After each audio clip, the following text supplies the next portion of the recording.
We have you all muted on entry, so we do not have what happened yesterday for those of you who were with us. And those of you who were, thank you. Thank you for coming again. We're going to wait one more minute here.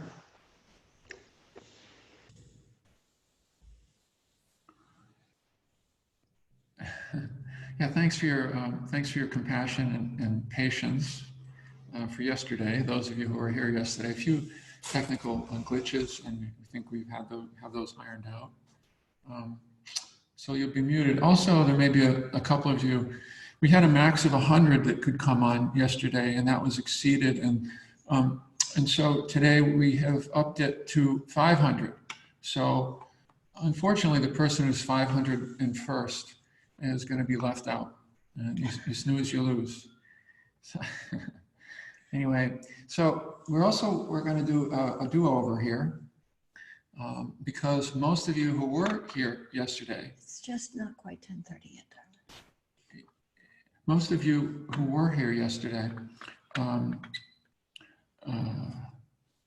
could not hear much of anything unless you have extremely acute hearing. So we're simply going to repeat some of those comments, and what we'll do is offer a few reflections now, just a couple minutes, and then we'll meditate together. Okay? Yeah. And it's so great to see all of you coming out to share this experience together, huh? Yeah. And our sense is that the practice has never been more important than at a time like this. Yeah? Never been this important. And this necessary, this necessary at this very, very challenging time.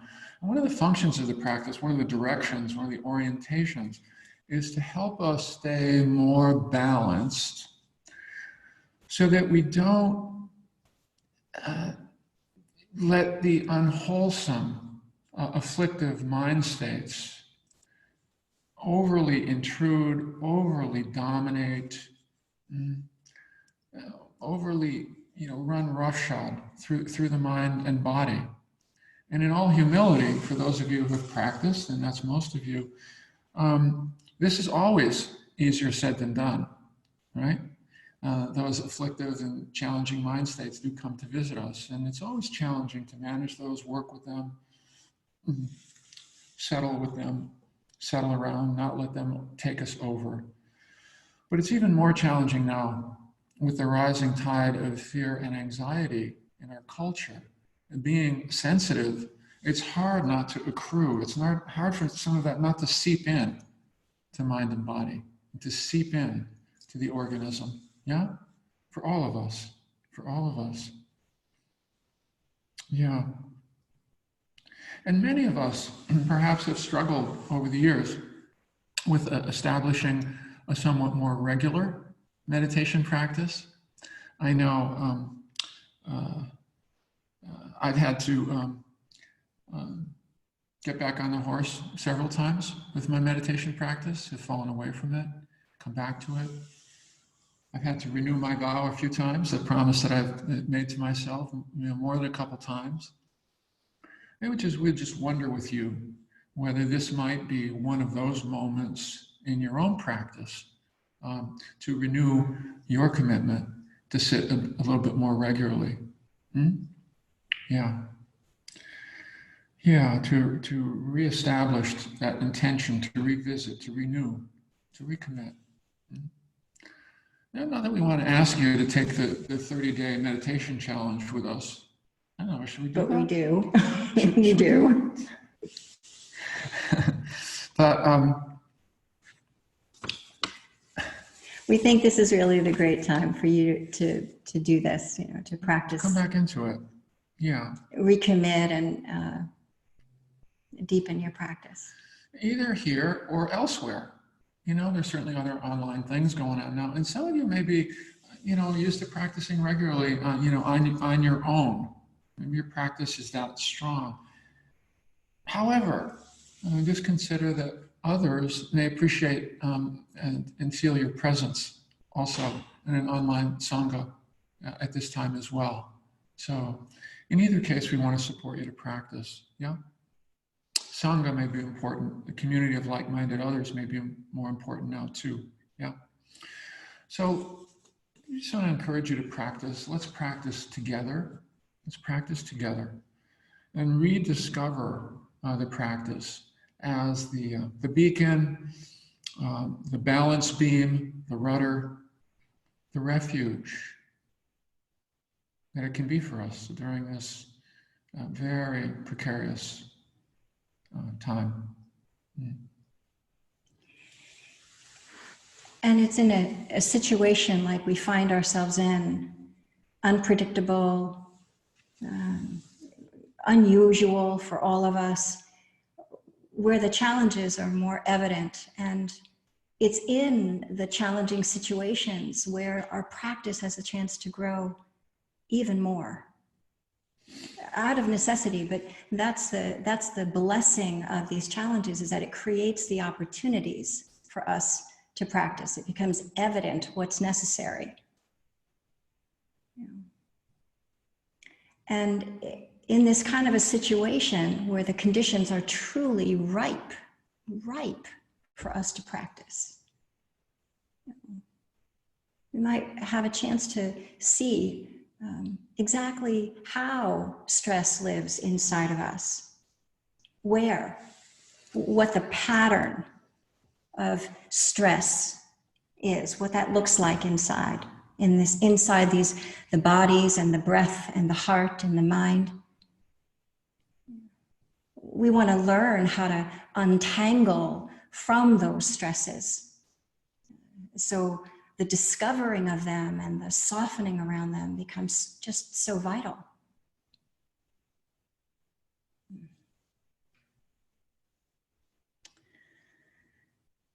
And here we are, these particular circumstances say that the most prudent way for us to gather together is like this. And this is a brave new world for some of us, right? How do you begin to feel into a sense of connection in this kind of a situation? And I would suggest to you that it's possible, and that it's lovely to look at all of you right now. We have you on gallery screen, so we have like about, let's say 25 or 30 of you on the screen right now. Oh, we should say this. I forgot to mention. We'll do that in a minute, my darling. And so we have you in this way right now. We're here together, and my presence, your presence, our presence together can be a tangible support for us, a tangible comfort. And it's a great blessing to be able to sit here and look out and see all of you. And as Bill was about to say, if you click on gallery screen in the top right corner, you too can see like 25 of all of you sitting together. We're all breathing the same air. We're all sitting on the same earth. Here we are. And we're all doing our best to stay safe and to be respectful of the request for social distancing and the need for it right now. So thank you for that compassionate act, because that's what it is. This is what compassion in action looks like right now.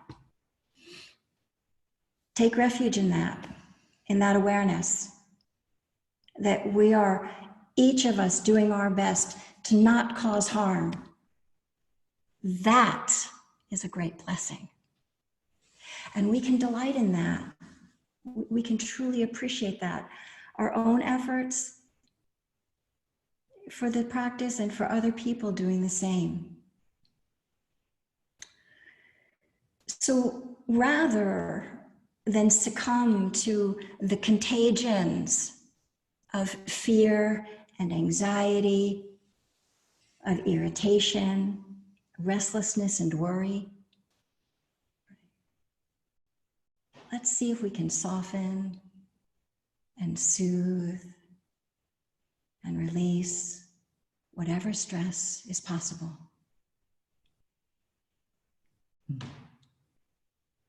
And let's appreciate the environment, the atmosphere of good friends that we find ourselves in right now and make much of it. Let's practice together. So we'll meditate now for half an hour, then stop just a couple of minutes before the end. Yeah, to say a couple more things. Yeah, so finding your comfortable posture there. Yeah. Let's start out with some comfort here in our posture. Yeah.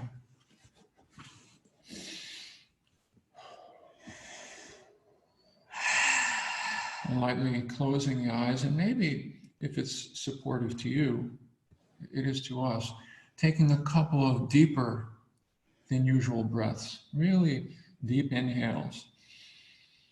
And on the exhale, just imagining that the stress and tension is moving out of mind and body.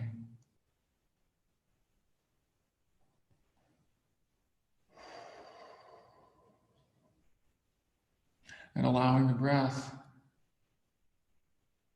to regulate the energies of the body. It knows how to do that without our help.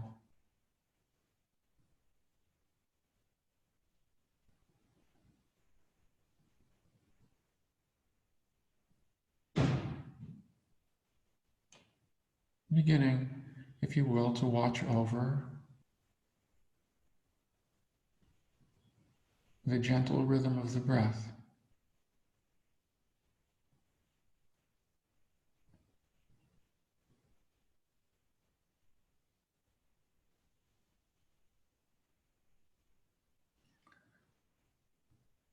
And the breath, our old friend, one of our earliest touchstones. It was here before cognition, the breath.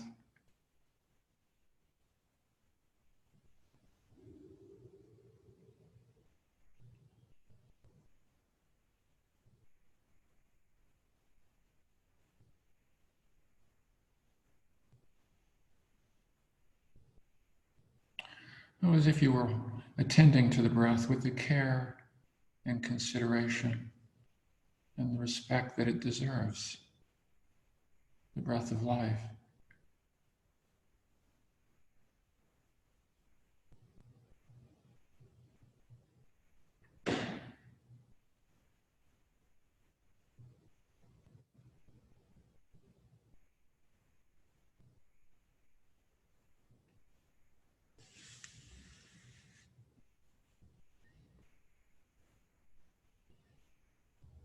And with an orientation towards softening, calming,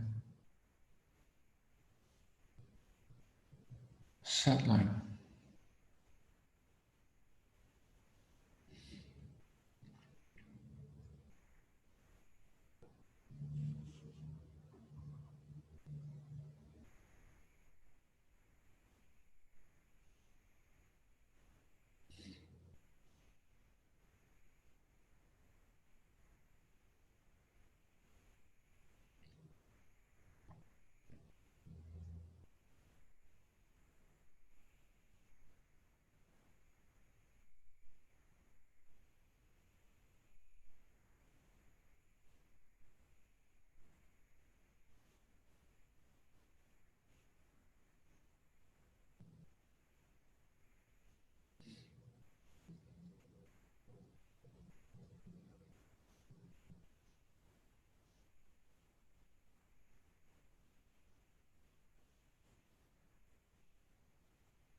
Softening.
In the last few minutes of the meditation,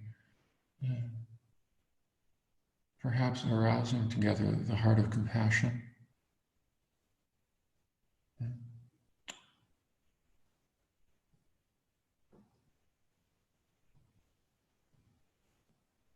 And for all those out there now who are struggling more than we.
So a dear friend of ours taught us another way of greeting one another instead of elbow bumping, which I think has gone out of fashion now that we're supposed to be 6 feet away. He went like this, and he put his one hand over his heart, and just one hand like slightly below, and he bowed to us when we parted. And it felt so holding to have him do that. He was a dear friend, and it's you never know when we're going to see one another again. And to me, this gesture is, may you be well, may you have a good day, take good care, like that. We have just one announcement that this particular session will be staying on recorded because there are more introductory comments. After this, about a week's worth of these will be archived, and then they will disappear. They'll one by one go over the edge of the waterfall, but they'll be here for a week. The other thing to say is that, it's a small community out here now. About 10 of us all together, tops, maybe 8 staff, and Susan and I. And we're doing our best to support each other, of course, during this time. But also, what you represent to us is a significant part of our contact with the outside world right now. Yeah? And so your showing up, your presence is uplifting and nurturing to us also. So we do thank you for your practice and hope to see you again. We will be doing this every day. Every day. For now. Same time, same station. Yeah. We look forward to seeing you. Have a lovely day today. We'll see you tomorrow. Okay. Bye now.